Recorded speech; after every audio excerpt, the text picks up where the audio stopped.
The only time I ever saw Connor look genuinely afraid was when the police kicked down his door. And it wasn't when the university dean told him he was expelled. It was the moment I leaned across the table in the interrogation room and told him, if you knew the difference between a nap and a coma, your sister might still be alive. Up until that second, Connor thought he was the victim. He thought he could charm his way out of a felony charge the same way he charmed his way out of failing grades. He thought his father's lawyers could bury the footage of him physically blocking paramedics from entering a room where an 18-year-old boy lay dying. But he was wrong, because while he was busy worrying about his reputation, I was busy saving my cousin's life, ensuring that Connor would never be in a position to kill someone else's family member again. To understand why I destroyed my social life to end his, we have to go back to last Friday night. It was the kind of party that feels suffocating before you even walk through the door. My cousin, Brandon, had just started his freshman year. He was a good kid, book smart, socially awkward, and desperate to fit in. I promised his mom, my aunt, that I would keep an eye on him. I was a senior, and I knew the landscape of campus nightlife better than he did. But the problem with keeping an eye on someone is that it only takes 30 seconds of distraction for things to go sideways. I had stepped outside to take a phone call.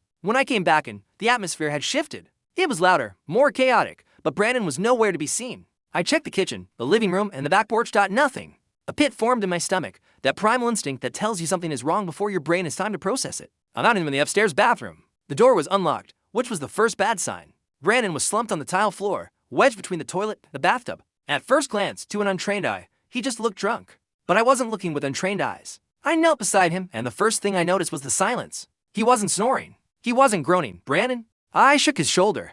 His head lolled to the side with zero resistance. I touched his face. His skin was clammy and cold, a stark contrast to the humidity of the house. I leaned down, putting my ear to his mouth. His breathing was shallow, irregular, and terrifyingly slow. Then I saw his lips. They weren't just pale, they were tamed with blue. This wasn't a drunk nap. This was respiratory depression. This was an overdose. I pulled my phone out immediately, my fingers trembling slightly as I unlocked the screen. I didn't hesitate. I dialed 911. 911. What is your emergency? I have an 18-year-old male, unresponsive, suspected alcohol poisoning. Breathing is agonal. Lips are blue. We are. The bathroom door swung open, hitting the wall with a crack. Connor stood there. He was the host, a guy I considered a friend, or at least a close acquaintance. He held a red cup, swaying slightly, a grin plastered on his face that vanished the second he saw my phone screen. What are you doing? Connor asked, his voice slurred but loud. Calling an ambulance, I said, covering the other ear to hear the operator. Brandon won't wake up. Connor's eyes went wide. He lunged forward and grabbed my wrist. Dude, no, don't hang up. He's fine. He just needs to sleep it off. He's not fine, Connor. Look at him. He's turning blue. Everyone passes out at parties. You're going to get us all in so much trouble. Connor's grip tightened. Do you know what happens if cops show up? We have underage girls here. I have a stash in my room. Hang up the phone. I looked at Brandon. A small gurgling sound escaped his throat, the death rattle. He was aspirating. I need an ambulance now, I said into the phone, ignoring Connor. Address is for 112 Maple Street. Hurry. Connor's face turned a violent shade of red. Are you serious right now? You just ruined everything. He spun around and ran into the hallway, screaming at the top of his lungs. He called the cops. Everyone out. Hide the booze. He called the cops. Panic erupted instantly. The music cut off. People started scrambling, shoving past each other to get to the exits. A girl I recognized from my chemistry class stopped in the doorway of the bathroom. Why would you do that? She screamed at me. Do you know how much trouble we're going to be in? My cousin is dying.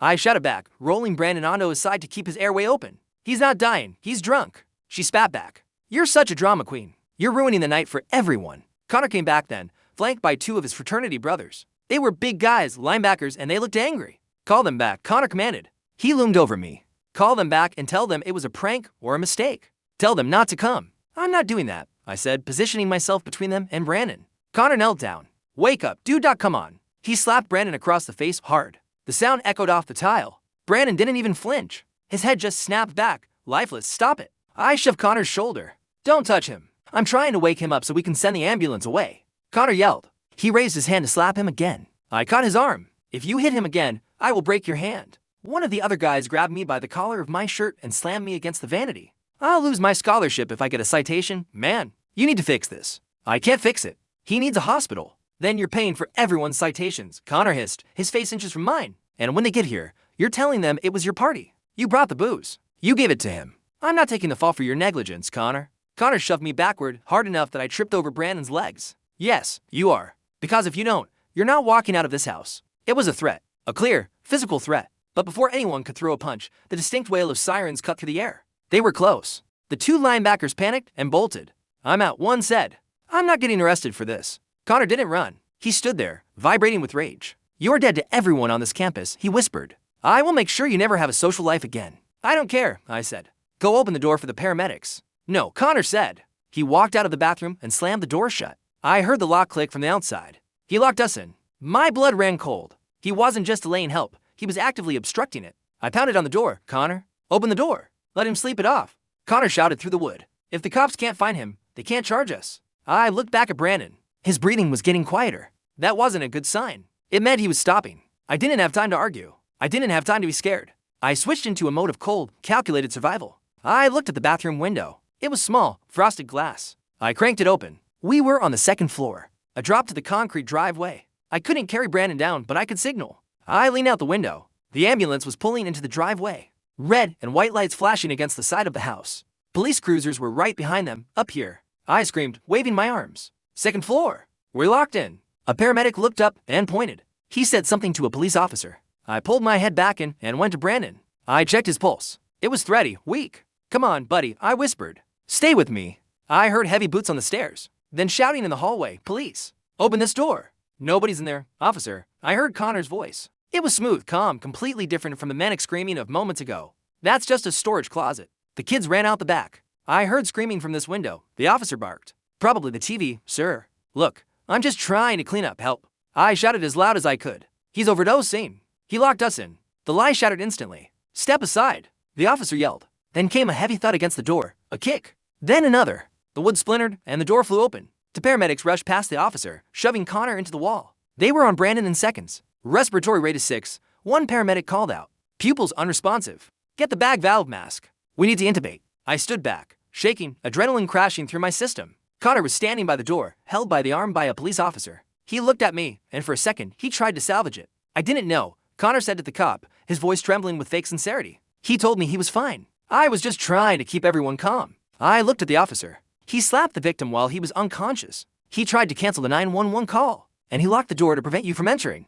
Connor's eyes narrowed. He's lying. He's drunk. The officer looked at me. Have you been drinking, son? I had one beer hours ago. You can breathalyze me. But right now, you need to arrest him for obstruction and endangerment. They rushed Brandon out on a stretcher. I went with him. I didn't look at Connor as they handcuffed him. The next 12 hours were a blur of hospital lights and waiting rooms. My aunt and uncle arrived, terrified. The doctors told us that Brandon had aspirated vomit into his lungs. His blood alcohol level was 0.32. If I had waited another 10 minutes, if I had listened to Connor, Brandon would have suffered permanent brain damage, or worse, cardiac arrest. He spent 3 days in the ICU on a ventilator, but he lived. When the dust settled, the war began. Connor wasn't just some random student. His father was a wealthy alumni donor. Within days, the narrative started to spin. Rumors circulated that I had spiked Brandon's drink, that I was the one who locked the door, that Connor was a hero who tried to help. I was summoned to a disciplinary hearing at the university. The charge, conduct detrimental to the university community. Connor had filed a complaint against me, claiming I created a hazardous environment and made false accusations. I walked into the hearing room wearing a suit. Connor was there with the lawyer. The board members looked tired. Mr. Whitmore, the dean began, addressing me. We have conflicting accounts of the night in question. Mer. Blackwood claims you were hysterical and aggressive, that his actions were an attempt to de-escalate a situation you caused. Connor smirked. It was subtle, but it was there. He thought he had one. He thought money and influence could rewrite reality. I reached into my briefcase. I anticipated there might be confusion, I said calmly. So I brought this. I placed a USB drive on the table. What is this? The dean asked. When I called 911, I explained.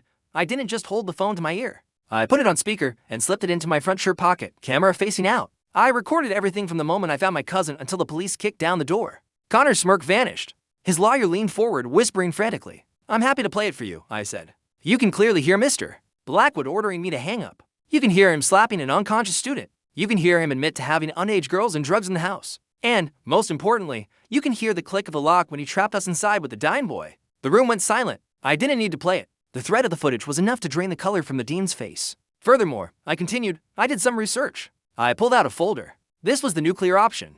This was the piece of the puzzle I had found late one night while sitting by Brandon's hospital bed, angry and looking for answers. Blackwood transferred here 2 years ago from a university in Ohio. I found the transfer records. It was a hardship transfer due to a family tragedy. I opened the folder and slid a newspaper clipping across the table toward Connor. 3 years ago, Connor's younger sister, Emily, died at a house party. She died of alcohol poisoning. The coroner's report estimated she was unconscious for 2 hours before anyone called for help. Her friends thought she was sleeping it off. The silence in the room was heavy, suffocating. Connor wasn't looking at the dean anymore. He was staring at the table, his hands shaking. You watched your sister die because nobody had the courage to make a call, I said, my voice steady but cold. And when you were faced with the exact same situation, instead of learning from the worst day of your life, you decided to repeat it. You were willing to let my cousin die just so you wouldn't have to explain a few underage drinkers to the cops. Connor looked up. There were tears in his eyes, but they weren't tears of remorse. They were tears of a cornered animal. You don't know anything, he whispered. You ruined my life over a drunk nap. That's when I delivered the line. I leaned forward, looking him dead in the eye. If you knew the difference between a nap and an overdose, Connor, your sister might still be alive. Connor lunged across the table. His lawyer had to physically restrain him. The dean ordered security to remove him. The video evidence was turned over to the district attorney. The university expelled Connor the next morning. The conduct detrimental charges against me were dropped with an apology. Last I heard, Connor pled guilty to reckless endangerment and obstruction of justice to avoid jail time, but his record is permanent. He's back home, living with his parents, barred from enrolling in any state university. Brandon made a full recovery. He transferred schools. He didn't want to be known as the kid who almost died, but we talk every week. Sometimes people tell me I was too harsh. They say bringing up his dead sister was a low blow, that it was cruel. But then I remember the sound of Brandon's breathing in that bathroom. I remember the click of the lock, and I remember that sometimes kindness isn't about being polite. Sometimes kindness is dragging the truth into the light, no matter who it burns.